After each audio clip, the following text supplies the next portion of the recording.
We don't need you anymore. Strangers should just express their condolences and leave. With no regard for the onlookers, my mother-in-law yelled, "Today is the funeral of my recently deceased father-in-law." This woman who typically tormented me took this opportunity to let loose on me more than ever. How can she treat anyone like this with no hesitation? I was the one taking care of my father-in-law. As I struggled to contain my annoyance with my father-in-law, my husband, who was nearby, opens his mouth. "You're right. Strangers are just a nuisance." With that, he steps in front of his mother. "My name is Michelle Shore, 30 years old. I married my husband 2 years ago and currently live with him and his parents. My husband's name is Mike, also 30. We initially lived in an apartment, just the two of us, after getting married. However, it seemed my husband was an only child and had been quite adored by his mother.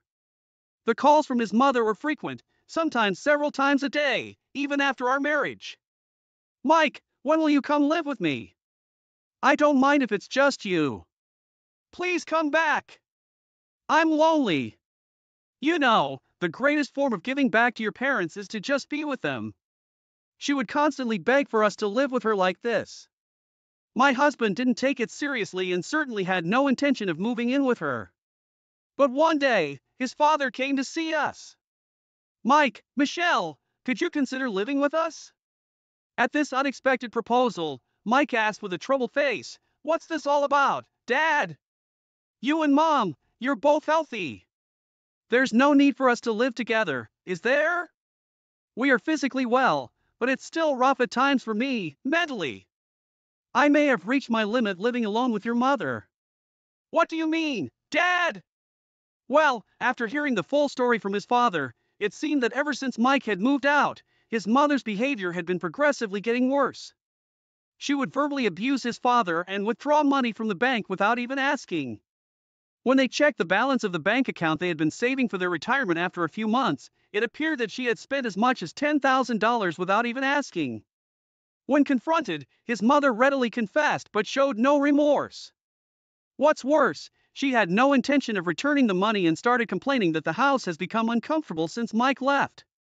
Having reached his limits, his father made her swear on a written agreement that if she committed any more misdeeds, he would divorce her. Since then, there had been no abusive words or unauthorized spending, but the relationship between the two had not improved and a Cold War continued in their home. That's why his father was asking us to live with them, even for a short while, to ease the tension in their house. That night, my husband and I decided to discuss living with them. He seemed to think that I would be against it and began by saying, 'I understand Dad's feeling, but Michelle, you'd be troubled if we suddenly had to live with them, wouldn't you?' 'But it's true that your father is having a hard time, right? If there's something we can do, we should do it, shouldn't we? But wouldn't that be hard on you?' 'I'll be fine. Besides, your father is the one who will suffer if we don't do something. We have to help him as soon as possible.' 'Yeah, you're right. Thanks, Michelle. I'll talk to Dad about moving in with them.' And thus, we as a couple decided to move in with my in-laws. My husband and my father-in-law came to an agreement and our new life started immediately the next month. My husband Mike always noticed my changes and was someone I could rely on when things got tough. My father-in-law too had a good relationship with us ever since our first meeting during our engagement. However, the one thing that concerned me was my mother-in-law. As I mentioned earlier, she doted on her son Mike, readily. When we went to meet them for our engagement, she only talked to Mike and completely ignored me. Even after we got married and visited their house a few times, she only talked to Mike. When she did talk to me, it was the bare minimum and she made it very clear that she didn't enjoy our conversations. It wasn't that I had a bad relationship with her, I just personally found her difficult.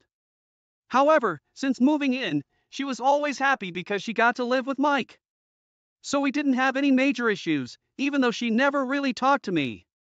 One day, after about a year of living together, an incident broke out and it turned our life upside down. I got a phone call while I was at my part-time job. It was from Mike, who should have been at work too. 'Michelle, listen carefully,' he said. 'It seems that Dad has collapsed and been taken to the hospital by an ambulance.' 'What?' Dad? I replied. I'm leaving work now and heading to the hospital. What about you, Michelle? Of course, I'm coming too. I'll talk to my manager right now. Okay, let me know when you get to the hospital. I hurried to the hospital and met up with Mike. When we got to my father-in-law's room, he was lying in bed but turned to us and spoke. Sorry for making you worry, he said with a smile, which gave us a bit of relief. But then I noticed something odd. I looked around and timidly asked him, Dad, where's Mom? Oh, her. She's at home. Home. Why? I collapsed at home. She didn't even bother to call an ambulance. I had to call them myself. So, she didn't even ride with you in the ambulance? That's right, but don't worry about it. Oh, Dad! The shocking revelation left us speechless. Not only me, but Mike too was turning red with rage. Thankfully, my father-in-law recovered and was able to be discharged after a few days. However, he was diagnosed with advanced cancer and the collapse had left him with severe paralysis throughout his body, leaving him unable to live alone. The doctor informed us that he needed full-time care and we were at a loss for words. When Mike relayed this to his mother, she let out a heavy sigh. She acted as if she was being inconvenient. But Mike and I managed to persuade her and we all decided to work together to take care of my father-in-law. Mike made a good earning, so I quit my part-time job to dedicate myself to caregiving and house chores. Ever since then, my life centered around caregiving. While it was challenging to adjust to something new, my father-in-law always wore a smile and thanked me, saying, "Thank you." When Mike got home from work, he would take over the caregiving responsibilities. This allowed me to finish preparing dinner and take a bath while enjoying a brief period of freedom. We were living each day in this cycle, making it possible for me to continue providing care without overburdening myself. That being said, it wasn't all smooth sailing. When Mike left for work, my mother-in-law wouldn't lift a finger to help. Moreover, she would become irritated when I was busy caring for my father-in-law and couldn't handle all the housework. One day, unable to bear the situation any longer, I confronted her directly. Mother-in-law, could you maybe help out a bit more? I asked. What? Why all of a sudden? You're so full of yourself. She responded. If you don't want to take care of my father-in-law, I'll do it. Could you at least help out a little with the household chores in return? Shut up! You're only our daughter-in-law. The housework is your job. And of course, so is taking care of him. Wait a minute. We've talked about doing our best to help each other out. You decided that on your own, didn't you? Don't drag me into that. I just wish he would die already. I need the inheritance money. Hold on! How could you say such a thing? Your husband is still... Enough! You're a stranger to begin with. The conversation ended with my mother-in-law calling me disrespectful and leaving. I asked her for help a few more times, but to no avail. I also talked to Mike about it, and he tried to talk to her, but she would always play the victim, making it impossible to have a meaningful discussion. To make matters worse, Mike had to transfer her. Upon hearing the news, my mother-in-law gleefully suggested, let's put him in a nursing home. But nursing homes are expensive, and she's not working. Given that my father-in-law is physically disabled but still mentally well, is there really a need to put him in a home? After thinking it over many times, I decided to stay behind and continue taking care of my father-in-law. Initially, my mother-in-law made her displeasure quite obvious, but I didn't let that get to me. Despite Mike's concerns, I stood firm in my decision. However, what I didn't realize was how this choice would bring me so much distress. A few months had passed since Mike had started his new assignment elsewhere. On this day, I was going to meet a close friend who lived far away but was visiting town. I had previously informed my in-laws about this and had arranged for my mother-in-law to take care of my father-in-law for the day. However, just as I was getting ready to leave, my mother-in-law came into my room without knocking and said, "Michelle, I'm going shopping with a friend right now. Could you please take care of the house and him?" Wait, what? I thought I made it clear that you were supposed to take care of my father-in-law today since I'm meeting up with my friend. Oh, is it? I don't remember. That's so unfair. I've told you days before. You're so annoying. I don't know anything about this.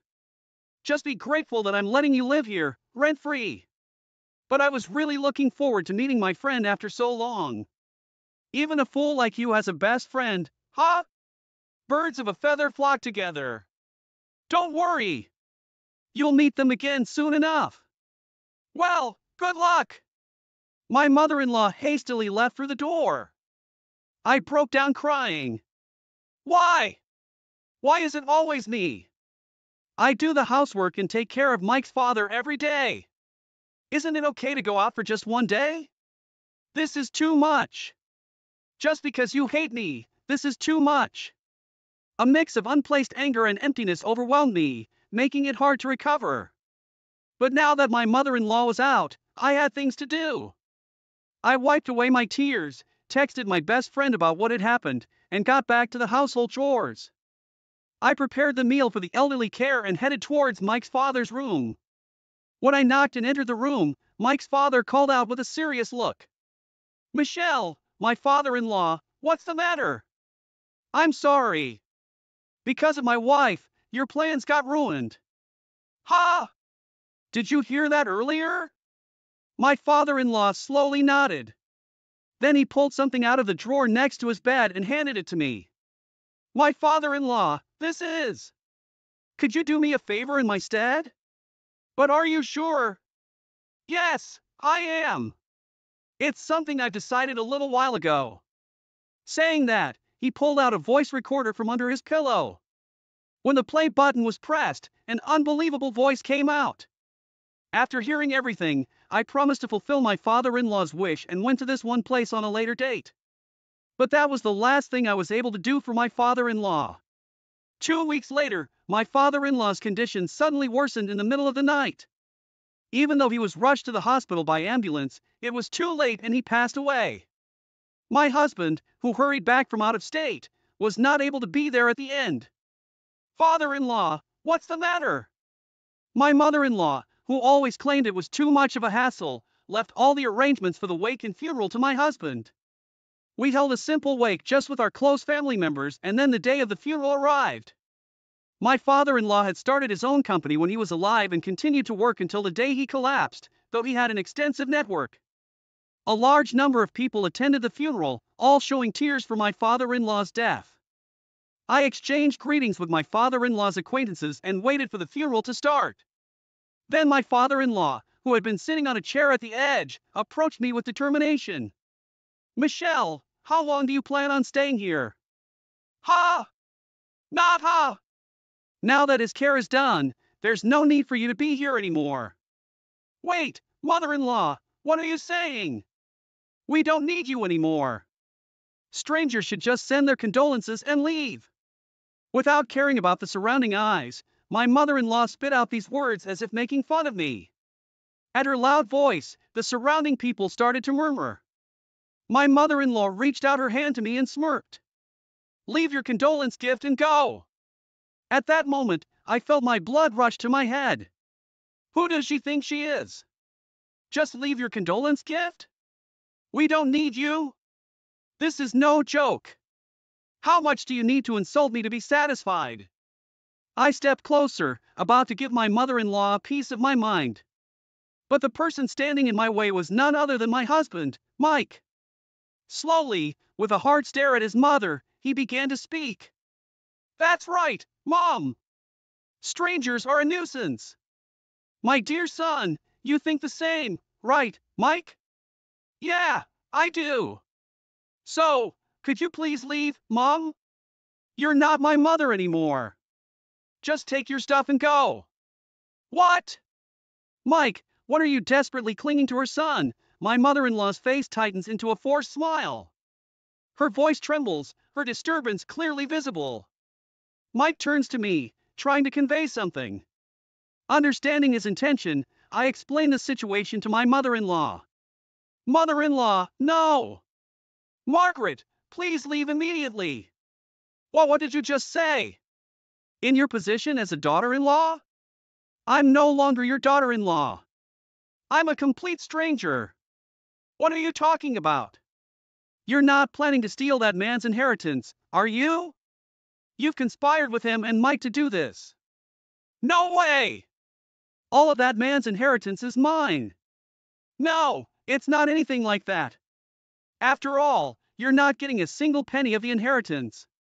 With the facts laid out clearly, my mother-in-law stares at me, wide-eyed. For some reason, she grabs my collar and raises her voice. Don't mess with me. Always saying whatever you want.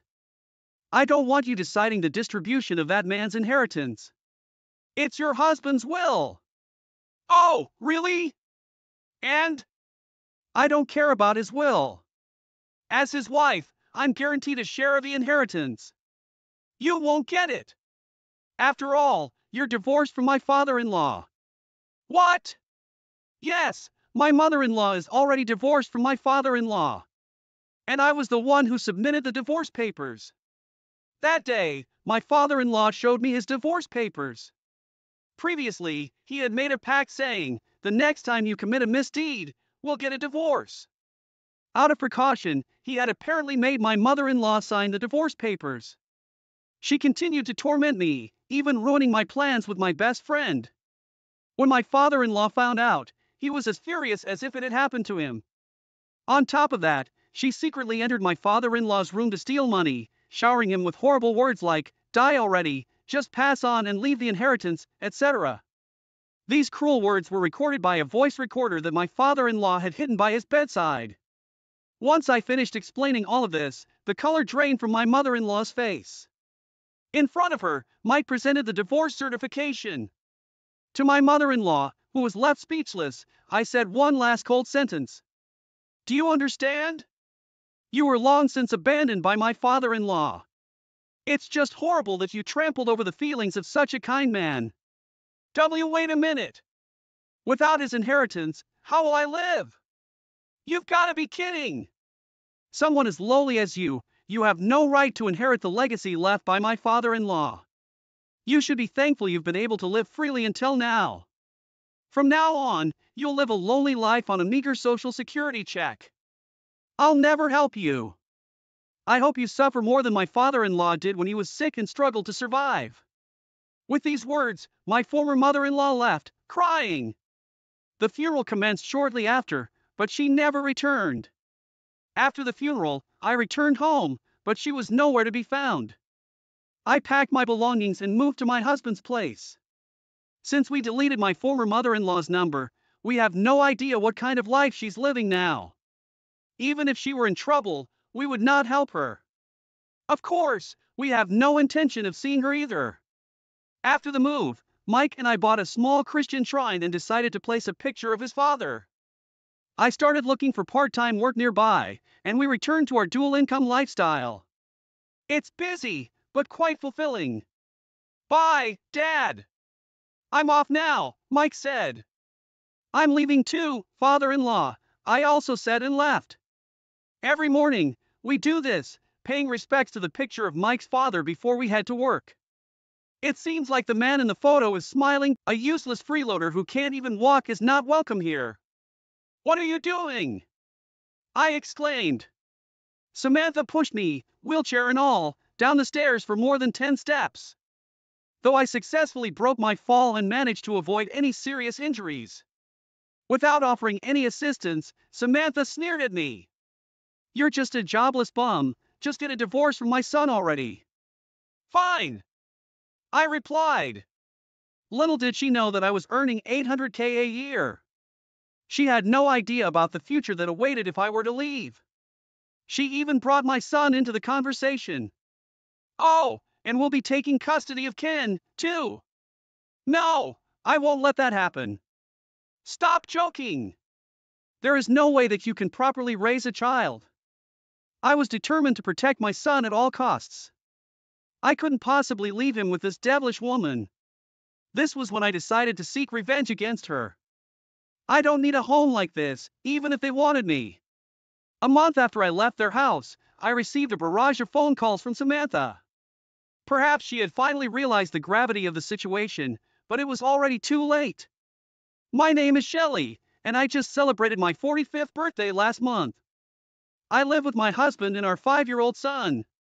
I met my husband, Tom, at a party when I was 35 years old. Wow, you're a fashion designer? That's so cool! It's really not all that impressive. I still have a long way to go. I could never do something like that. Maybe you could be a good designer.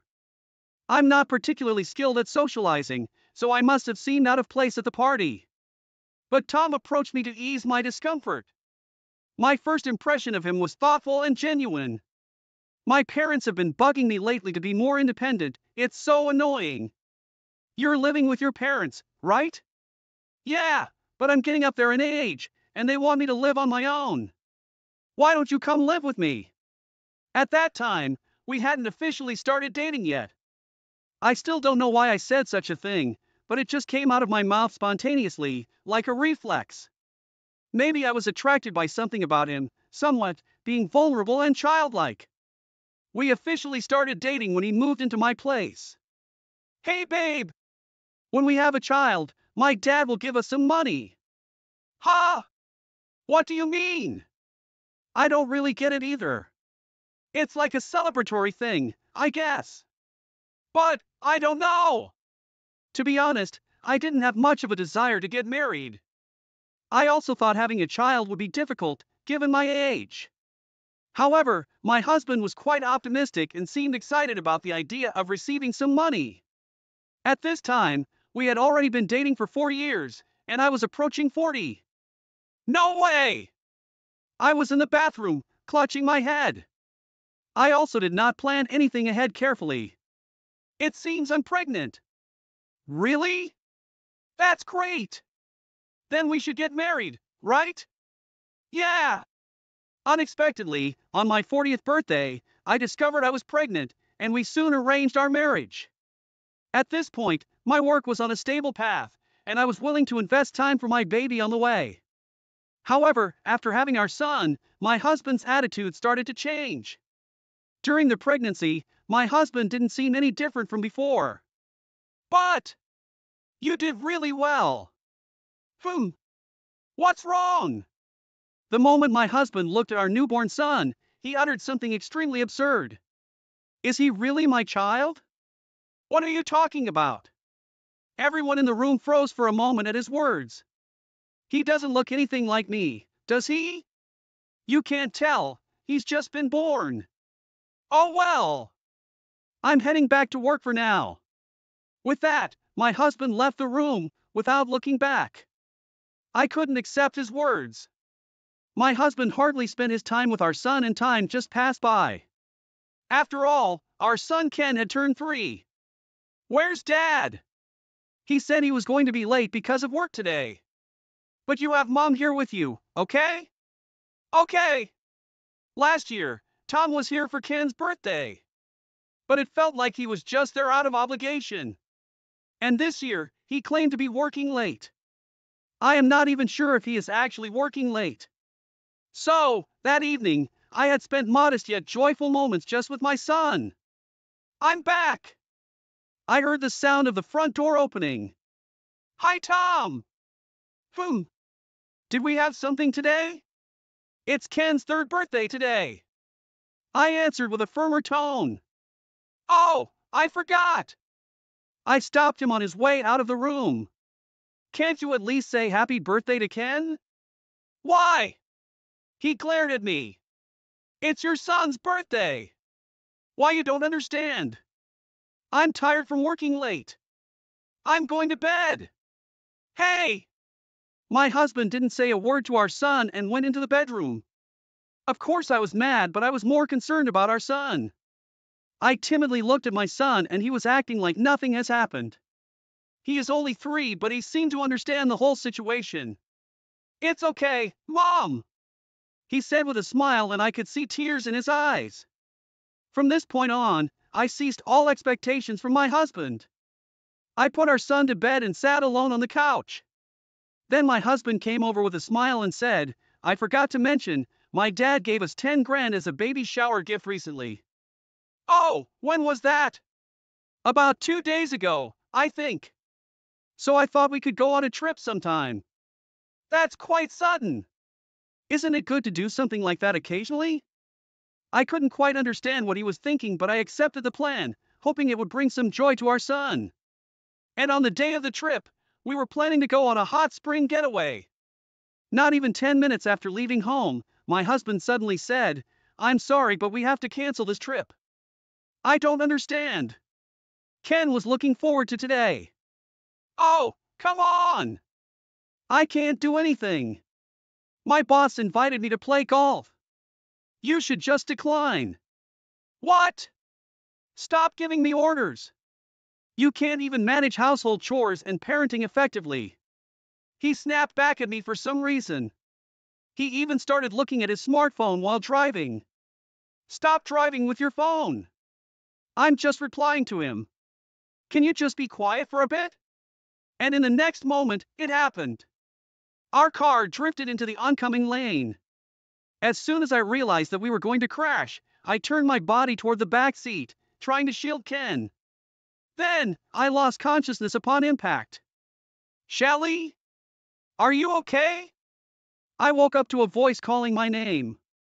There stood Samantha. Where am I?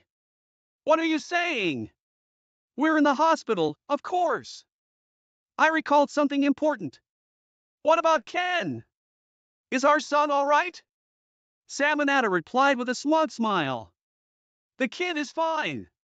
He seems to have only minor scratches. Thank goodness. I breathed a sigh of relief. However, Samantha suddenly became angry. It's not thank goodness at all. Tom has a broken bone, you know? And it's your fault, apparently. What? What's all this about? He told me that you suddenly distracted him while he was driving, didn't you? I didn't do anything like that. I felt anger welling up in me upon realizing that my husband was providing false testimony. I tried to sit up, but couldn't. My arms were somewhat responsive, but everything from the waist down was unresponsive. What's wrong? Samantha, seemingly aware of my condition, grinned. You know something, don't you? I asked. No! I don't! See you later, she said with a smirk. I was overwhelmed by a sudden rush of cold sweat. A doctor had come in right after Samantha left. What he said was beyond my imagination. Will I be like this for the rest of my life? Unfortunately, the chances of recovery are close to zero. So, you mean I'll be in a wheelchair for the rest of my life? But there must be a way to walk again. We'll provide you with rehabilitation, but there's no guarantee you'll regain the ability to walk. My vision darkened, and I couldn't think straight. It took over a month before I could leave the hospital. During that time, it appeared my son had been staying with Samantha. As for my husband, he never visited me in the hospital even once. Thanks for coming, all the way today. No problem. If you ever need help, I will always be here. You're the only one who says that. But it's surprising your husband didn't come. Well, I kind of expected that. With the help of my coworker Isabella, I returned home. I have a house my parents left me, which I had made accessible in preparation for my retirement. I thought I could manage to live there. Starting tomorrow, my mom will live here, too. Why? Why? It's for your care. I can't handle it alone, and my mom offered to help. Show some gratitude. Even if that's the case, it's so sudden. Stop complaining. You've officially become useless now. You have no right to complain. From that point on, true hell began. What's with this house? It's spacious, but everything is so old. Thank you for offering help. Oh, you're here? I didn't even notice. Well, I will be taking care of you from now on, so be grateful. Samantha said that she would help with my care, but she hardly did anything. As I continued to live this way, I somehow managed to take care of myself for basic needs without help. Realizing that I am able to do things without her assistant, Samantha started to taunt me even more. If you can do so much, I'm not needed, am I? You can handle your life on your own from now on. But it's impossible to do everything by myself. Please help a little. Why should I do that? You can't work, you're useless. I am working, you know. Is that just your fantasy? After this, I decided to take on design jobs that I stopped for a while after the accident. I couldn't stay silent after being berated by Samantha. At times, I was accused of playing around, but I ignored it and focused on my work. My dedication was rewarded, and my work began to earn a reputation. The design you did recently received great feedback. The fact that it was designed for people in wheelchairs was groundbreaking, and it's become a hot topic in the company. Really? I came up with that idea by thinking about what I can do in my current situation. It was just a coincidence. Even if it was a coincidence, it's amazing. Plus, there's a magazine that wants to interview you, Shelley. My younger coworker, Isabella, was more excited than I was. Actually, having my work recognized is a great feeling. After that, I continued to produce new designs one after another, as if inspired by a divine force. With each high appraisal, my income kept rising. My husband seemed to catch on my success somehow. Lately, it seems like your work is going well. You must be earning quite a bit, right? I'm not really making that much. Stop lying to me. I know it. From that point on, my husband started coming to me, practically begging for money. This continued for about half a year. I quit my job. What? Why would you do such a thing? Well, it seemed ridiculous, watching you earn more easily than I do. So, just take care of everything about us from now on. Wait a minute. Oh, and don't tell my mom about this. Why not? Why? Don't you get it? I won't have a leg to stand on if you do that. I didn't press for further explanations. I was too baffled to say anything more. It is indeed absurd to make such a decision for the sake of fragile pride. During this frustrating time, Samantha suddenly suggested something to me. The weather is nice today. How about going for a walk? She said, out of nowhere. A walk? But I have things I need to do today. Those things aren't that important. Come on! Let's go! She pushed my wheelchair, insisting on taking me for a walk. I had never gone for a walk with her before, so I had a bad feeling about it. Where are we going? To a nice place. We've been out long enough. Let's go back. We can't do that. She seemed unusually desperate. She was heading towards a park, on top of a nearby hill. Perhaps due to her age, her breathing had become quite heavy. We've arrived. Isn't this view nice? It certainly is, but I couldn't fathom why she would bring me all the way here just to show me this view. As I was thinking this, I noticed a staircase in front of us. Suddenly, I felt a shock as if the wheelchair might tumble down from behind. It started to roll forward, gaining momentum, and I descended the stairs rapidly with it. The recent memory of the car accident flashed through my mind. I managed to fall back instinctively, but my legs remained unresponsive. I gazed up at the staircase. A useless freeloader who can't even walk isn't needed in our family. Weren't you doing that to me? Samantha sneered, standing at the top of the stairs, making no effort to help me. Her behavior resembled that of a villain in a story. You're just a jobless bum. Could you just hurry up and get a divorce from my son? With that statement, I understood everything. Still, there was no need for her to go this far. Understood! She doesn't know that I, a jobless bum according to her, is actually earning 800K. She have no idea what the future holds for her if I leave. She even brought up my son. Also, we're taking my grandson, Ken, with us, she said, as if she'd won some sort of prize. I won't allow that. I will be the one to raise Ken. Stop joking. You think you can raise a child in your current state? With that, she disappeared from my view. There's no way I could allow her to take my precious son, especially after knowing what kind of person she truly is. So, I decided on revenge. A house like this isn't worth a word from me. Even if you beg for me to stay. I was unable to get up on my own. I called someone. Shelly, is everything alright? I'm sorry for the sudden call. I need your help. Alright. Where are you? I told her my current location and what had been done to me. 10 minutes later, she arrived by car. Are you okay?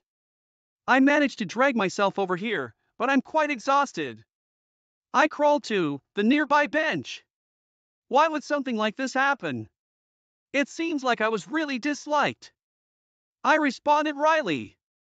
This isn't something to laugh about. For now, I'll take you to my place. And so, I ended up staying at Isabella's house. The main concern was my son, Ken. Fortunately, it was only 2 p.m. I asked Isabella to pick him up from kindergarten, ensuring he was safe. Mom! Ken, I have an important matter to discuss.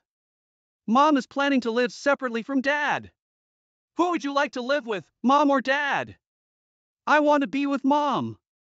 I was relieved he chose me over his dad. Now, I have the strength to go through with the divorce. I've made my mind to end our marriage. As expected, my husband called me at some point. Hey, where are you right now? I need some money, send it quickly. Sorry, but from now on, you'll have to figure things out yourself. What do you mean? I mean it as I said. Your mother kicked me out. I'm also planning to divorce you. Hey! Then, a month passed since I left the house. I received a call from Samantha. Thinking she's finally reaching out to me, I answered the phone. Hey, what have you done? What do you mean? Someone is at the house. Oh, I arranged for that. Because it's my house. What? Samantha sounded furious, but I ignored her and continued. Well, you didn't like that old house, right? Oh, and have you heard about everything from your son? What are you talking about? He is currently unemployed. What do you mean Tom is unemployed? Wasn't he working? Your son has been unemployed for a while now. Did you know? I've been covering all the expenses, by the way. I thought you were unemployed. You just had the wrong impression about my job situation. Want me to tell you how much I'm making? Samantha's voice wasn't as strong as before, and it was trembling. I'm making $800K a year. 800,000? That's impossible. You don't have to believe me if you don't want to. Either way, I don't want anything to do with you anymore. I immediately hung up and blocked her calls. I didn't want to hear her voice ever again. It makes my blood boil. I knew they would regret, for the rest of their life, that they let go of me. The thought of their faces full of despair gives me the energy to live even if I can't walk. It took some time, but I finally managed to divorce my husband. Samantha, after learning the truth, demanded an explanation from him. And then he... What? Help me! He begged.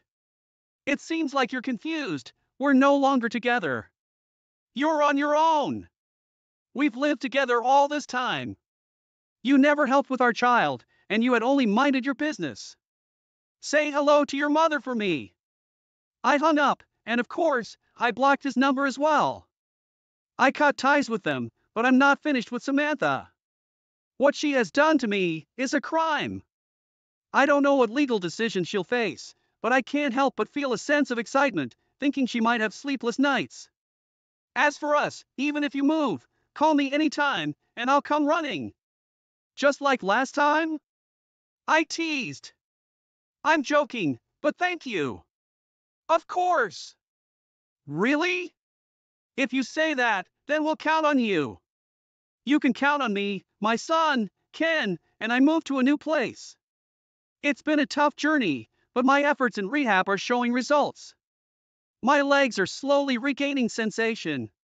It might take a while before I can walk again, but I won't give up. Because I have my son, and he's the most precious thing. Don't nobody care about your business. My plan comes first before anything else. My daughter's birthday party's our biggest priority. If you don't get her gifts right away, I'll ruin your daughter's funeral. Deafening yell from my mother-in-law. Regretting picking up the call from my mother-in-law at the funeral, I was shaking with anger. My name is Amy. I'm a housewife in my mid-40s with a daughter who's in high school. You might think a high school girl would be fussy about makeup and fashion, rejecting clothes her mother buys, but my daughter is different. She gets along with me and gladly wears the clothes I buy.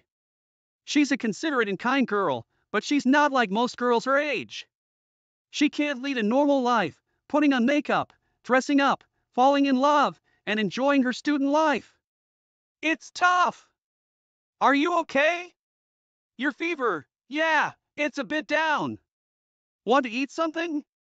I'm not hungry. I don't want anything. You shouldn't say that. If you don't eat, you won't have any energy. I'll prepare some soup for you. Okay. As I worry over my daughter who is bedridden with fever, I continue the household chores. My daughter Hannah is sickly and suffers from a weak constitution. There's a medical term for what she has, but I'm not going into details here. A week after Hannah was born, her umbilical cord fell off and blood gushed out of her. We took her to the hospital where they found she had a certain disease. Since then, despite numerous treatments, she has never fully recovered and has been living with the disease. Regular hospital visits are a must, and due to the side effects of her medication, her health often deteriorates. During severe periods, she has to be hospitalized. Since becoming a high school student, she's hardly been able to attend school. By any standard, it's unlikely that she'll graduate at this rate. Nevertheless, Hannah goes to school on days she's well. On those days, she tries to be like a normal high school girl, fussing over her hairstyle, which brings a smile to my face. She doesn't wear makeup because it's against the school rules. A diligent and good girl. Even when she's suffering from illness, she strives to live with a cheerful spirit. I am proud to have a daughter like her. My husband is equally smitten with our daughter. If she becomes bedridden, he's quick to say, I'll take the day off work and look after her. Of course, I have to give him a little push and send him off to work. We need him to keep bringing home the bacon or we'll fall into a financial crisis. When I assure him that I'll take good care of Hannah, he reluctantly heads off to work. That's our everyday life. We're worried about our daughter, but our family is in good spirits, and I have a strong bond with my husband as well. I was blessed living a peaceful life. But there was one person who wasn't pleased with our situation. Hannah's running a fever again? It's just pitiful. I wonder who she takes after. Mother-in-law, what brings you here today? What's the matter? Can a mother visit her son's home? You're such a cold-hearted daughter-in-law. A frail granddaughter and a demon for a daughter-in-law. Lord, if I could only have the post-retirement years that I dreamed of. Yes, the person who's unhappy with our household is my mother-in-law. She frequently visits our home, which is just 3 bus stops away, and constantly spews her classic passive-aggressive remarks. She's enjoyed tormenting me ever since we got married. Now she's also unpleasant towards Hannah. Doesn't she find her own granddaughter adorable? My son never ran a fever this frequently. Amy, isn't this something from your side of the family? Mother-in-law, as I've explained countless times, Hannah's illness isn't hereditary. It's... No, I'm sure your family's genes are playing a role here. I always knew taking you into our family was a bad idea. My mother-in-law seems to be fixated on belittling my family lineage, and her snide remarks never end. Eventually, I've grown accustomed to dealing with her, realizing that arguing is a waste of time. I let out a sigh, grab the freshly made soup, and head to Hannah's room. Hey, I'm not finished talking yet. I could hear her yelling from behind, but I just ignored her. Once I entered Hannah's room, her voice became faint. Grandma came over again, didn't she? Right, Same old mother-in-law bashing. No helping it, I guess. Grandma's just. My daughter Hannah lets out a wry smile, but I know she understands. There's no way she can't hear my mother-in-law's loud voice. Yet Hannah never speaks ill of her grandmother. On the contrary, she'll make a guilty face and say, "I'm sorry, Mom, it's because of me." Hannah, it's not your fault at all. She's not at fault in the slightest. Yet Hannah apologizes to me. I don't want her to feel this way, so my husband and I always greet her with smiles. We create a cheerful atmosphere, not wanting her to dwell on negative thoughts. But my mother-in-law destroys that atmosphere in an instant. As I hug Hannah tightly, I bite my lip. Her thin body, so unlike a healthy high school girl. Feeling Hannah's warmth, I feel a sense of relief, but also realize that I must start keeping a distance from my mother-in-law. Days occupied with taking care of my frail daughter. On the rare days she goes to school, I worry nonstop. I took back our house keys from my meddling mother-in-law. Days filled with endless quarrels with my ranting mother-in-law. My husband working hard for our beloved family. My laughing daughter, Hannah. Despite everything, they were peaceful days, and I thought they would last forever. I don't know why I believe that. There's no such thing as forever. Everything that begins must also end. On a rainy summer day, Hannah fell ill. Unrelenting heat. The doctor looked grim as he reviewed the test results. I held my trembling daughter, Hannah, in my arms, and then she was admitted to the hospital. Summer vacation had begun, and by the time it ended, Hannah was still in the hospital, still receiving treatment. Those were incredibly difficult and painful days. Hannah looked like she was suffering so much. Even so, I believed she would recover. She would surely get better. More than anything, Hannah herself believed that. But Hannah passed away. Dad! Mom! I love you! Those were her last words before she embarked on her far-off journey. Looking up at the dreary sky as the autumn rain continued to pour, I was in tears. The tears wouldn't stop. It was raining during the funeral, too. It felt like the sky was crying for me as I was too busy to even shed tears.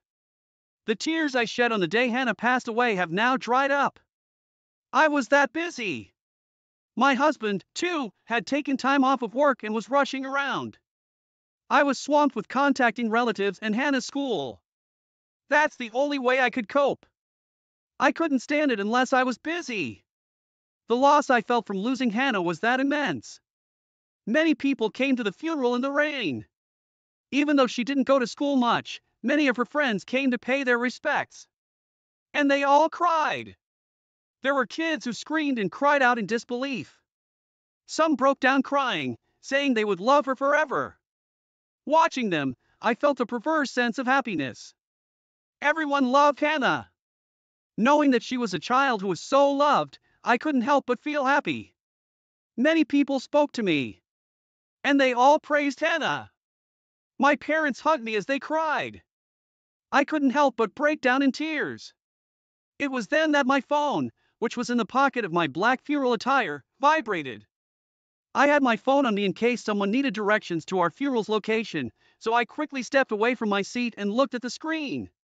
The caller ID showed that it was my mother-in-law. My father-in-law had already passed away, and although I had contacted my mother-in-law, she hadn't come to the hospital. When Hannah was in her final moments, claiming it was impossible because she was far away, she said she couldn't attend the funeral today either because she had something important to do. But I wondered, would she really say she's coming after all? Even someone like her might want to say goodbye to their grandchild. So I answered the phone, but I instantly regretted it. "Amy, what on earth are you doing?" She yelled at me. "Ha! I'm at Hannah's funeral." "What? Stop joking around and get over here right now." "To your place? That's impossible." "What are you talking about?" "Right back at you." "I told you I had something important to do today, didn't I?" "Hurry back and help me out." "Ha! I don't have anything more important than my daughter's funeral." "Don't nobody care about your business?" My plan comes first before anything else. What on earth is she talking about? First of all, as a mother, my daughter's funeral is the most important thing now, and it's wrong of my mother-in-law to not even care about her grandchild's funeral. My mother-in-law had always been adamant about not going to the funeral, no matter what my husband said. Why do I have to help her out with her stuff? If it's more important than your granddaughter's funeral, why don't you handle it yourself? You're my daughter-in-law. You're supposed to help me. I don't understand what you mean. I'm celebrating my super precious daughter's birthday. There's nothing more important than this in the world. Excuse me?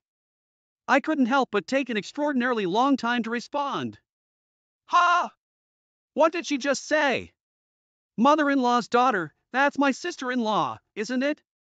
My sister-in-law, Sandy.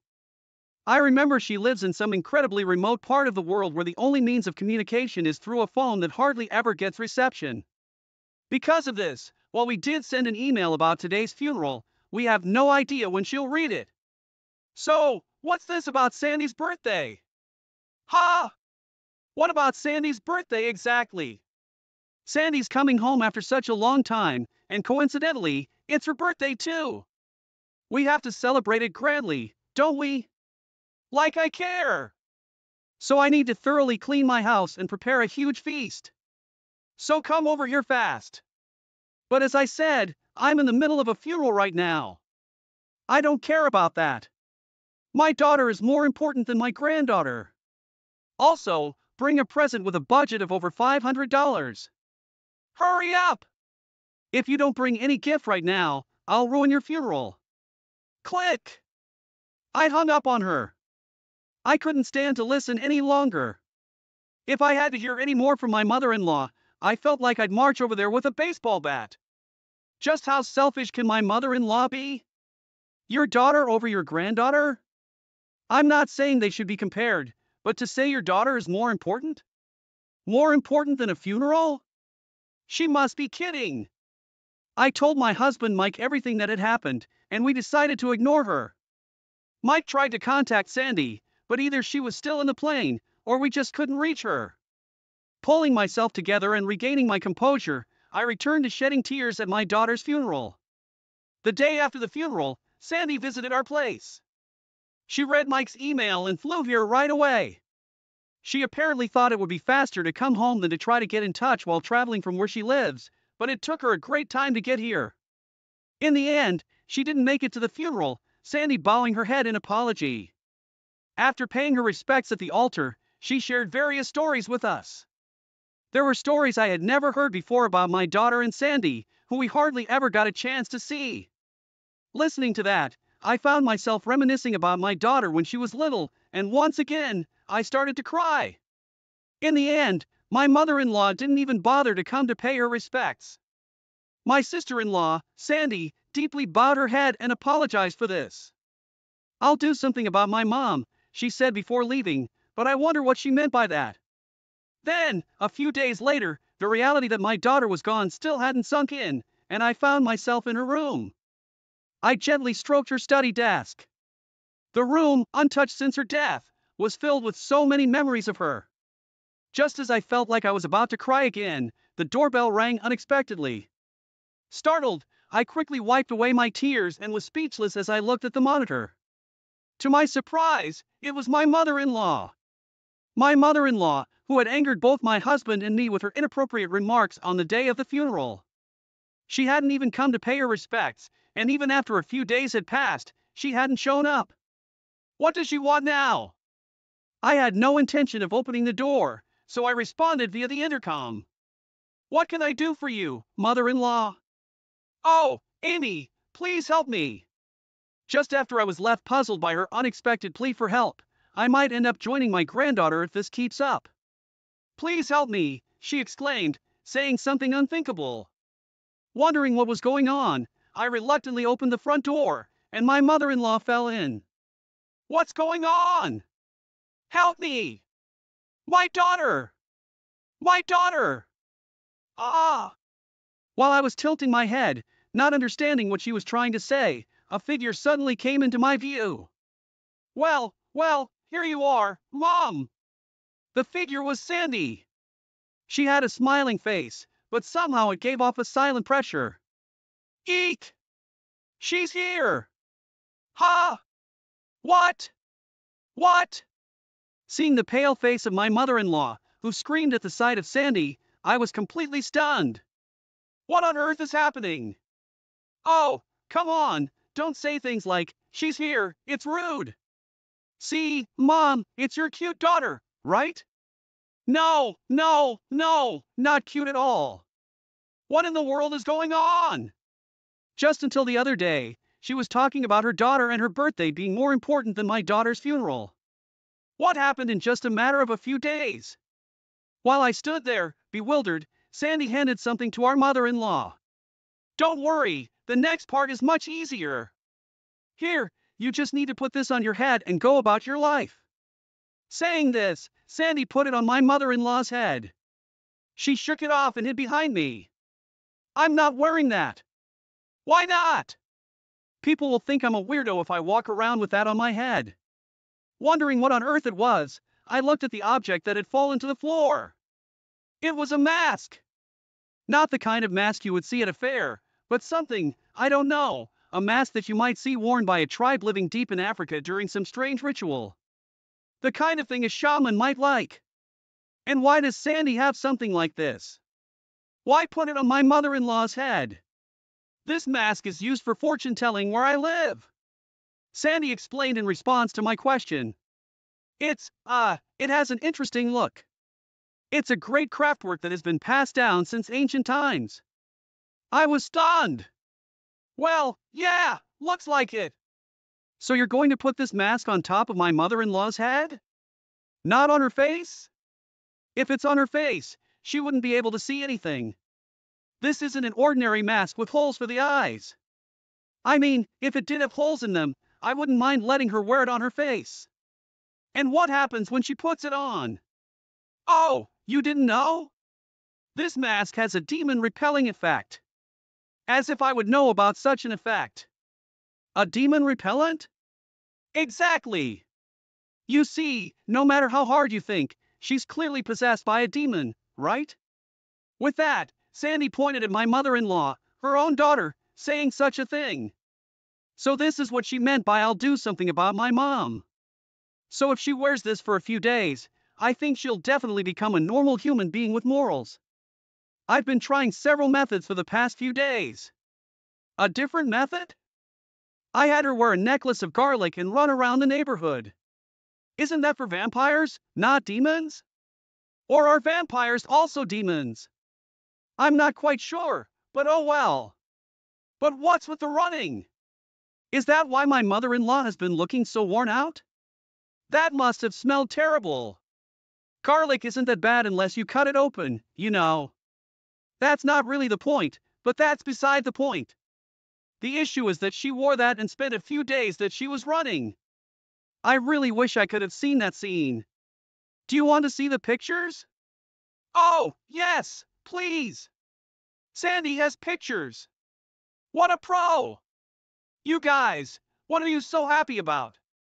Show a little more sympathy for me. My mother-in-law started to complain as Sandy and I were laughing and looking at the pictures. I almost forgot she was here. Why do we have to show sympathy for you? Sandy looked up from her phone and glared at my mother-in-law. Why? Because you're my daughter. If you want sympathy from your daughter, why don't you become a person deserving of sympathy? Do you think there's anyone else as sincere as I am? Where's the good in someone who dismisses their grandchild's funeral as whatever? Sandy exclaimed, her mouth wide open in anger. When I rushed home and came back for my niece's funeral, I find you here just lounging at home. And when I asked if the funeral was over, you boldly said you didn't go. I thought maybe you were sick, but you were just doing push-ups to show how fit you were. Push-ups? She wouldn't even go light an incense at the wake. I don't care about my birthday. Screw that. What are you talking about? It's a parent's duty to celebrate their child's birthday. I've never heard of a grandmother prioritizing her daughter's birthday over her grandchild's funeral. Their shouting match was getting so intense that Sandy and my mother-in-law were both panting heavily. That's why I'm saying we need to cleanse this rotten character of yours that's like you've been possessed by a demon and start over. Sandy cried out at the end, tears suddenly rolling down her cheeks. It's pitiful that Hannah had a grandmother like you. Her words stuck in my throat. Ah, Sandy loved my daughter too. Even if the time they spent together was short, there was no doubt that Sandy loved my daughter. Holding back the tears that threatened to spill, I stared hard at my mother-in-law. She faltered for a moment under my gaze. Mother-in-law? What is it? You didn't do anything for my daughter when she was alive, did you? And I'm not talking about giving her stuff. You didn't even care about her, did you? So what if I didn't? There's no way I could have doted on such a frail child just because she's my granddaughter. But my daughter, she adored you. Ha! At my unexpected words, my mother-in-law was at a loss for words. I told her to wait a moment and went back into the house. From my daughter's room, I took that and returned to my mother-in-law who was still at the entrance. Then I handed her a letter. What's this? It's a letter from my daughter to you. Eh? My mother-in-law looked back and forth in surprise between me and the letter. In my hand was a letter, certainly addressed to Grandma, in my daughter's handwriting. My mother-in-law tentatively opened it and checked the content. As she read on, her eyes widened and before we knew it, tears were welling up. No! No! I didn't do anything for Hannah. I was never kind to her or showed her love. Crying out, my mother-in-law collapsed to the ground on her knees. Picking up the letter that fell from her hand, my sister-in-law also read it. Sorry for not being a healthy granddaughter. I'll try to be stronger so don't hate me. I love you, Grandma. Hannah, even though she was such an unloving old woman. Hannah was a kind child. Yes, she truly was. At my murmuring, my sister-in-law nodded, tears streaming down her face. Tears wouldn't stop from my eyes either. And then, I'm sorry for being such a terrible grandmother. I'm sorry. Forgive me, Hannah. My mother-in-law was crying her heart out, bowing deep on the ground. The three of us kept crying for a long time. After that, my husband who came home to see us crying was taken aback. My sister-in-law explained briefly and then took my mother-in-law home. Despite her shaky steps, my mother-in-law tightly clutched onto the letter from Hannah. A few days later, my mother-in-law said she wanted to pay her respects at Hannah's memorial portrait, but I firmly declined. However, I told her it would be fine for her to visit the grave after the burial service was over, which is planned once the mourning period concludes. My mother-in-law said quietly over the phone, I'm sorry. No matter how much she reflects and regrets, I can't forgive her cold attitude towards Hannah while she was here and certainly not what happened on the day of the funeral. I plan to continue being almost entirely estranged from her and I guess my mother-in-law has sensed that. The pushy and sly old woman that my mother-in-law was is nowhere to be seen anymore. My sister-in-law went back overseas where she currently lives and my husband keeps contact with my mother-in-law to a bare minimum. My mother-in-law, now leading a lonely life in her old age, has developed dementia. Luckily, we quickly found a retirement home and now she lives there. Of course, I don't visit her and my husband only goes when it's necessary. According to my husband who had to go to the facility recently, my mother-in-law keeps murmuring, I'm sorry. I'm sorry, Hannah.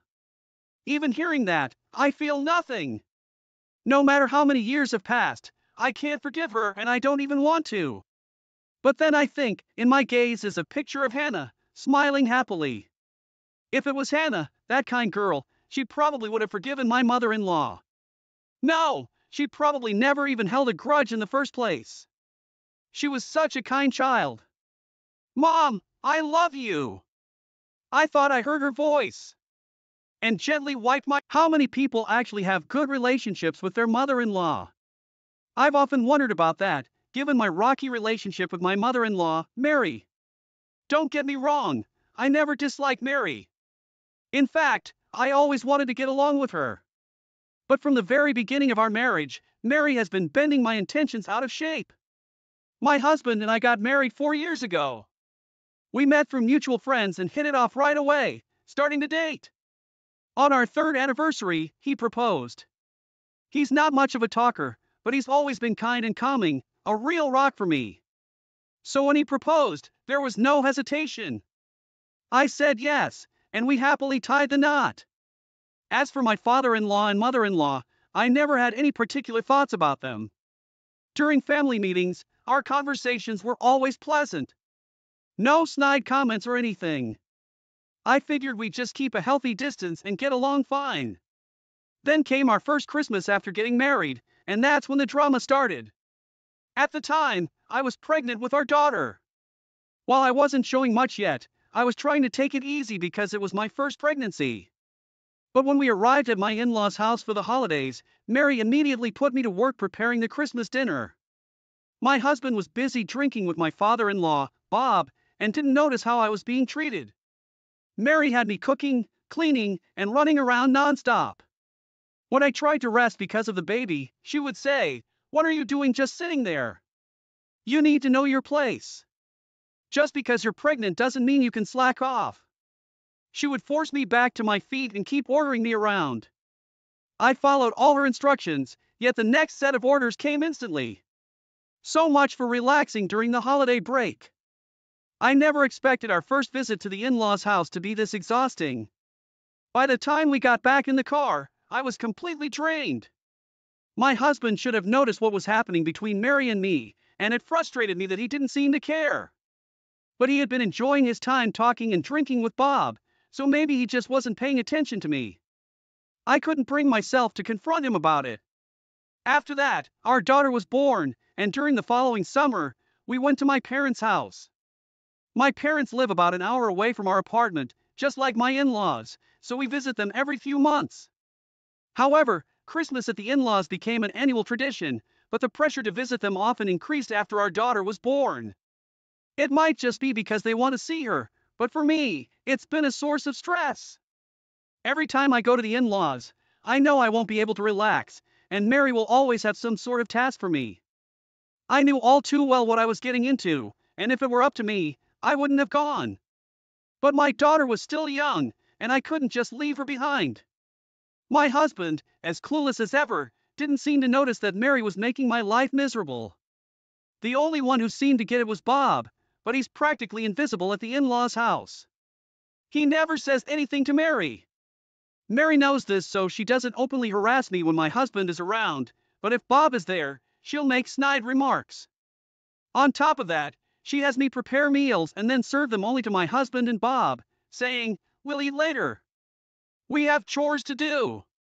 Then she eats in the kitchen, leaving nothing for me. If a situation arises where we all have to sit at the table, she'll eat my portion of the side dishes and say, "Emma, you said you didn't like this, remember?" Saying so, she didn't get me a side dish. My husband will just genuinely look surprised and say, "Oh, you didn't like it?" I'm just genuinely surprised. Mary turns to him and says, "See, you have to keep track. Emma is so picky," which is nonsense. I'm not particularly picky, and I generally eat what's given to me. But dealing with Mary's subtle harassment had started to feel tiresome. I'd only managed to eat one meal during a 2-night stay. Such things were commonplace. It had gotten so routine that I started bringing my own emergency snacks like sweet bread and cookies whenever I go to the in-laws' house. I would just eat them in the kitchen afterwards since no meal was prepared for me anyway. Seeing this, Mary says, "Isn't it a bit much to bring your own food? Shouldn't a daughter-in-law show some restraint?" She mocked me. But by then, I had learned to tune her out to some extent. Sure, it still irritated me, but I no longer felt like a failure as a daughter-in-law. This continued for several years after my daughter was born, and by the 5th year of our marriage, I was pregnant with our second child. We went to the in-laws' house for Christmas that year, as is customary. But for some reason, my husband was acting a bit strange this time. As soon as we arrived at the in-laws' house, Mary was on me as usual. "Emma, can you help with the Christmas dinner?" That's what I was told. Knowing that helping really meant doing it all myself, I simply said, "All right." Just then, my husband, who usually starts drinking with Bob right away, seemed to have been listening to our conversation. "No, Emma can sit. Mom, Emma is pregnant with our second child, he kindly said. Even so, when I tried to speak, my husband sharply snapped, "Just sit down!" He yelled. I was shocked to see him so furious. It was unlike his usual calm demeanor. However, just as I was about to sit, Mary chimed in. "Look, things go faster when women handle these tasks. Emma helps me every month, so just sit down, okay? Come on, Emma!" Unable to do anything else, I ended up being bossed around by Mary as usual. But today was different. My husband seemed off. As we headed to the kitchen, my husband followed. Upon arriving, he asked, "Mom, where's Emma going to sit? You're going to help too, right?" Mary quickly fetched a chair and set it in front of me, saying, "Here, sit down, Emma. You're pregnant after all." She was uncharacteristically kind. All the while, my husband just stood there, silently observing. Although he didn't interfere, he watched us intently. But Mary grew restless and tried to get my husband out of the room by suggesting, "Why don't you go have a drink with Dad?" My husband, however, didn't budge. Our daughter's fussing caught Mary's attention. "Listen, Betty's crying, go soothe her." Finally, my husband left the kitchen. Immediately, Mary sighed and said, "Oh, I'm tired. Emma, just finish the rest yourself. Stand up. Pregnancy isn't an illness." She snatched the chair from me and sat down. But Mary's relief was short-lived. My husband returned, carrying our daughter. Mary, caught off guard, tried to stand up and ended up falling with the chair. My husband glared at her. "Why are you sitting, Mom, while Emma is standing?" he said in a cold voice. Frantically, Mary answered, "Oh, my back just started hurting a bit. I just switched places for a second." She hurriedly returned the chair to me. Thanks to my husband's supervision, Mary actually helped with the Christmas dinner prep. And we finished in half the usual time. Still, my husband remarked, "This was much quicker than usual, even though you both should be working on this every year." He made such a mysterious comment. Mary, without replying, simply said, "I'm going to start preparing dinner. Why don't you go to the living room with Betty?" She tried to smile as she said this, but her son didn't budge an inch. Instead, he said, "Mom, why don't you want me in here? Is there something you're trying to hide?" Mary was clearly flustered, but managed to stammer, "No, not really." Then he sighed and said, "Call me if you need anything," and returned to the living room with our daughter. Once she confirmed he had left, Mary shot me a glare. "Did you say something to John?" I was equally surprised. I never thought my husband would behave like this. "I haven't said anything. I don't know what you're talking about." Exhaling a sigh, Mary said, "Fine, whatever. After dinner, you'll be cleaning upstairs. You know the drill. You do it every year."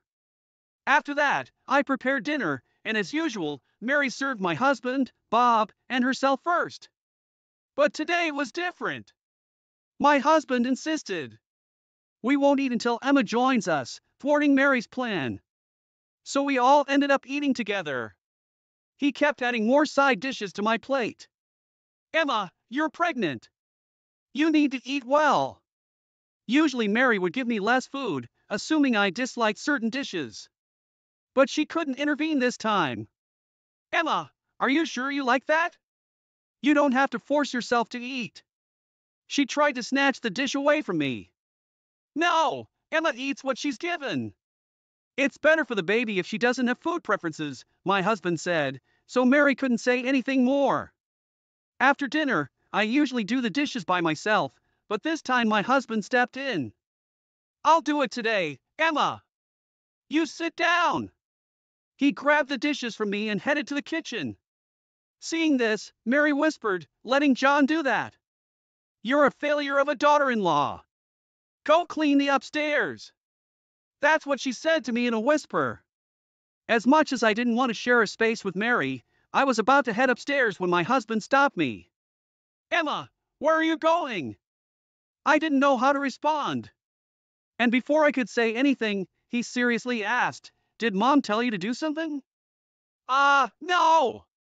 Before I could say more, he took my hand and led me back to the living room. He looked angrier than I had ever seen him before. Then, in front of Mary and Bob, he began to speak. I misunderstood because Emma didn't say anything. I thought she was getting along with Mom.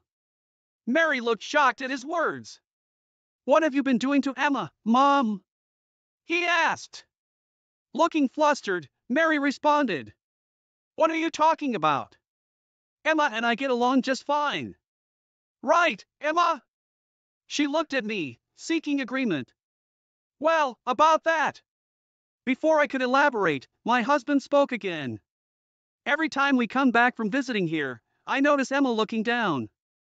I was concerned, but didn't press because you always seem cheerful, Mom. You haven't been harassing Emma, have you? Mary's face flushed with anger. I haven't done any such thing. Emma, did you say something unnecessary? She lunged at me, but my husband intervened. Enough, he shouted. I've always been treated well by Emma's parents, so I assumed you were kind to her as well, Mom. But Emma looks miserable every time we come back here. It's true that being at my parents' house might make her feel a bit uncomfortable, but that goes both ways. Yet, I've never felt unhappy when I'm at her parents' place. They're really good people. My husband's eyes were filled with tears. Seeing him like that, I couldn't help but tear up too. My husband looked at Mary, who was visibly uncomfortable, and said, Mom, can you really face Emma's parents like this? Can you honestly say you treat Emma well? Just then, Bob stood up and apologized to us. I'm sorry, Emma. I also noticed that Mary had been distant with you, but I didn't say anything. I'm equally at fault. I'm truly sorry. Hearing this, my husband turned to Mary. Mom, you should apologize to Emma too. While saying sorry won't fix everything, it's a start. But Mary wouldn't even look at me, let alone apologize. Seeing this, my husband sighed deeply and said, if that's how it's going to be, Mom, then fine. We won't be coming back to this house ever again. Mary looked shocked. That's not fair, is it? She pleaded. Ignoring her, my husband began packing our things. Mary started sobbing uncontrollably, but no one, not even Bob, comforted her. Let's go, Emma, my husband said, picking up our daughter and calling me. Mary collapsed on the floor, crying, and Bob just sat there, head down. In that awkward atmosphere, we left my in-laws' house. Ever since, Mary has tried to call my husband multiple times, but he's blocked her number. He's cut off all ties with his parents' home and hasn't been back. Instead, we've been visiting my parents more frequently. At first, my parents were puzzled by our increased visits, but they welcomed us warmly each time. My husband often says, Emma's parents are truly wonderful people. I think he feels guilty for the tough times I endured at his parents' home, but I'm not concerned anymore. I have no stress now that we've stopped going there. In the end, I owe my current happiness to my husband's actions back then. I'm truly grateful. From now on, I want to create many happy memories with my husband, our daughter, and my parents and continue to walk a happy crash. A loud noise rang out and I immediately rushed to the living room. There, I found my mother-in-law Abigail, breaking dishes. My name is Sophia. I live with my husband William. We met in college, dated through our student years, and got married a little while after graduation. We rented an apartment for just the two of us, but Abigail often came over uninvited. Abigail, what are you doing? Yet again, she had shown up without warning, and for some reason, she was smashing our plates. I made her stop and asked why. These cheap dishes aren't fit for a meal. That was her explanation? Breaking our plates for that reason? It's our business what kind of plates we use, isn't it? But Abigail insisted that the kind of plates we used revealed our financial situation. It seemed like Abigail was eager to label me as poor. Sure, I didn't come from a wealthy family, but that doesn't mean I should be looked down upon. What's with that look? You got a problem? Abigail openly showed her anger towards me. Once, I had tried to stand up to her and had received a lecture lasting over 3 hours, so now, I couldn't bring myself to confront her. In the end, we settled it by agreeing to buy better plates. Is that what happened? While cleaning up the broken plates, my husband William came home. William usually takes my side, even he thinks Abigail's behavior is out of line. Yet, he can't stand up to her either. Abigail had been a strict person since he was young, and it got worse after his father passed away. I wonder if the family gathering next weekend will be alright. I hope Mom doesn't go overboard. Yes, a family gathering is planned for next weekend at my in-laws' house. We were worried that Abigail might give us a hard time there too.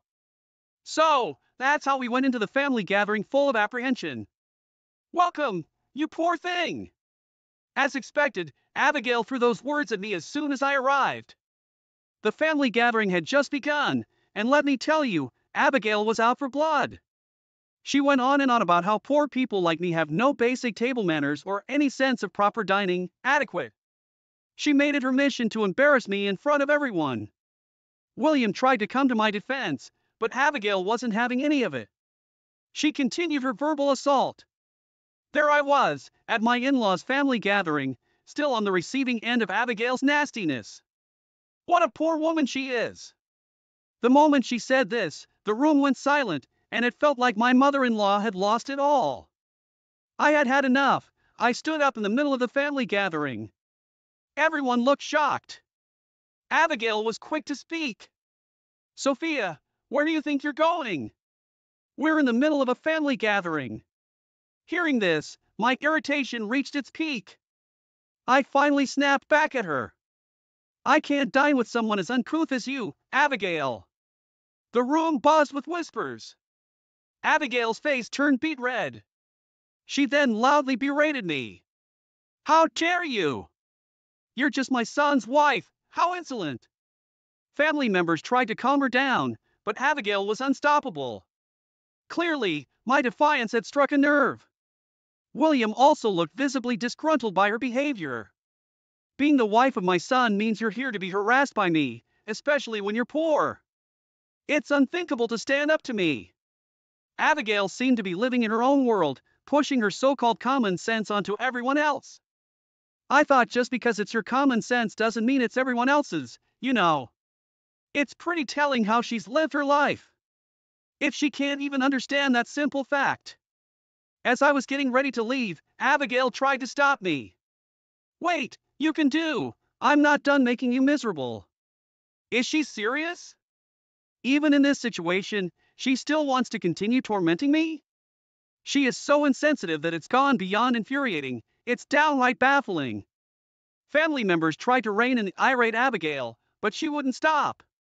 Then Abigail, as if she had done nothing wrong, blurted out, Come on, she's a gold digger who married William. A thief! So anything goes, right? A thief? Me? What on earth is she accusing me of? When did I ever steal from her? To call someone poor and then to label them a thief, she's truly a rude person. Apparently, Abigail sensed my discontent and let me have it again. What's that look for? Don't joke with me. You call me vulgar and then act like you're the victim? I mean, if it's vulgar, it's vulgar. The way she openly demeans people in a room full of family? What else would you call it? Even now, so far relatives tried to calm Abigail down, but she showed no signs of stopping. In fact, she was berating those trying to stop her. It's no wonder the relatives are starting to get fed up. You, the poor one, give William back. You're the reason he left. As Abigail ranted, she seemed to increasingly blame me for her grievances. She seemed to think it's my fault that William left. Mom, that's an unfair accusation. William tried to refute her, but Abigail wasn't listening. You're being deceived by her. She's gonna take everything from you. If William himself is denying it and she's still not listening, then there is really nothing that can be done. Enough is enough. A loud voice cut through. I turned to see it was one of the relatives.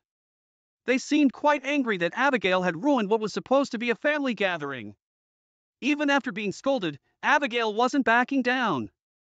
Why am I the one getting blamed? Dad! She's the bad one. This irrational grudge is getting tiresome. It's not like I did anything wrong. The relatives continued. By any logic, you're the one at fault for causing this chaos. Yeah, exactly. I felt comforted as more people began to side with me. Even Abigail seemed to start feeling cornered. What's wrong with you all? I'm not the bad one. Do you understand the pain of having your son taken away? But we have been saying it's not like that. Wouldn't clinging to your parents' home even in your 40s and 50s be more troubling? It's about time you understood that eventually everyone has to leave the nest. Finally, the relatives spoke in unison. Get out! You're ruining this. They tried to eject Abigail from the family gathering. I hadn't wanted it to go this far, but it seems they couldn't tolerate her ruining the long-awaited reunion. The look on everyone's faces was one of sheer anger. Certainly taken aback, Abigail started saying some unbelievable things. Enough already, William! Divorce this woman right away! Whoa, what? How did divorce suddenly become the topic? She's the one in the wrong and yet she's directing malice towards us? She really should stop. It's because of a woman like her that everyone's mad at me. She's the root of all of this. She brings bad luck. Now she's calling me a bringer of bad luck? How many derogatory terms does she have in her vocabulary? I'm starting to get curious. But honestly, listening to any more of this will just make me angry. I have got to put a stop to this soon. Abigail, just give it up. You better leave before you make things worse. As soon as I said that, Abigail started yelling again. What? This is my house. You should be the one to leave. You never should have married William. Divorce him. At this point, there's no room for constructive dialogue, that's what I thought. I really didn't want to do this, but I have no other option. After confirming with William and getting his permission, I revealed a secret to Abigail. All right, Abigail, I'm going to stop the monthly payments to your family. Are you okay with that? The room went dead silent for a moment. Ha! Finally, Abigail murmured, clearly not understanding what I was saying. What? The payment? Isn't that something William is handling? You have no right to interfere. Abigail seemed to be misunderstanding. The truth is, it was not William but me who had been sending money to the family each month. I own a couple of small businesses, you see. The profits from those are what I have been sending to you, but after today, I can't let your behavior slide, so the payments stop. Upon hearing this, Abigail's face quickly turned pale. Her face has gone from red to pale. She's having a busy day, isn't she? Wait, no one told me about this. You've been sending money? What about William's job? Turns out, Abigail didn't even know that William had quit his job a while back to focus on housework. Focusing on harassing me, she didn't even know about her own son's situation. Beyond disbelief, it's just pitiful. Seems like Abigail realized she's in hot water and started asking William for help. William, do something, convince this woman. Abigail clung to William, but William pushed her away. Mom, you've been rude to Sophia considering all that's happened. Isn't this kind of deserved? William seemed quite angry about how I'd been treated until now, perhaps hurt by her son's defiance. Abigail began to cry. Don't say that, convince Sophia for me. No matter what she said, William's answer was no. He had already warned Abigail repeatedly not to mistreat me, but she never listened. Only asking for help when you're in a tight spot won't fly. Then Abigail started asking the relatives at the venue for help. Everyone, did you hear that? This strict daughter-in-law will stop sending me money.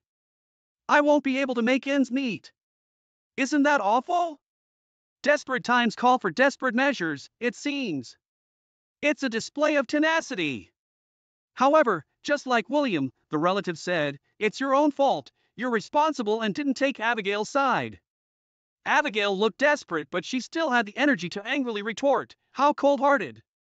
I'm in a difficult situation and not a single one of you will help. It seems the relatives had something to say too. Abigail, did you ever help us when we were in trouble? Faced with that, Abigail was speechless. Apparently, she had never done such a thing. You even mocked us, let alone help. We have no intention of helping someone like that. It looked like the relatives held quite a grudge against Abigail too. I always thought her personality would make her many enemies, but I never imagined not a single relative would be on her side. It's ironic. Don't say that. I'll help you from now on. Just help me this once. Abigail tried to cling to the relatives, but everyone looked annoyed.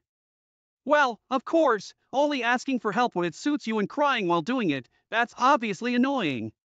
Not a single voice said that they would help Abigail, only those who pushed her away. Eventually, Abigail started lashing out unfairly at the whole family. What a bunch of jerks! I have been begging here. The least you could do is help me out. Really? Maybe if you had helped others before, you wouldn't be in this spot. This endless shifting of blame. She's probably spent her whole life acting this way. Finally, she started berating me again. Sophia keeps sending me money. Divorce, fine, but the money has to keep coming. What an unreasonable demand. There's no way I could agree to that. Hearing this, family members and even William spoke up. That's way too much even for you. Stunned, Abigail responded. What? It's not my fault. Sophia is the one to blame. She kept repeating her claim. I'm amazed she can still say that after making everyone so angry. Soon, the atmosphere shifted towards kicking Abigail out. Cornered at the entrance, she protested. Wait, this is my house. Why should I be kicked out? Ignoring her, everyone pushed Abigail out of the door. You are a nuisance. Just go away already. With that, Abigail was finally out. Wait, please, help me, I was wrong. We could hear her cries from outside, but no one paid any attention. After that, we all enjoyed the rest of the evening with our relatives and William. By the time the gathering ended and everyone dispersed, Abigail was still crouched outside. Ignoring her, everyone went back to their own homes. We did too. True to my word, I stopped sending money to Abigail. She was left scraping by on just spousal benefits, eating nothing but beans every day. It's a valuable lesson for someone who's acted so unreasonably her whole life. As for William and me, we upgraded from our small apartment to a nicer one and continued to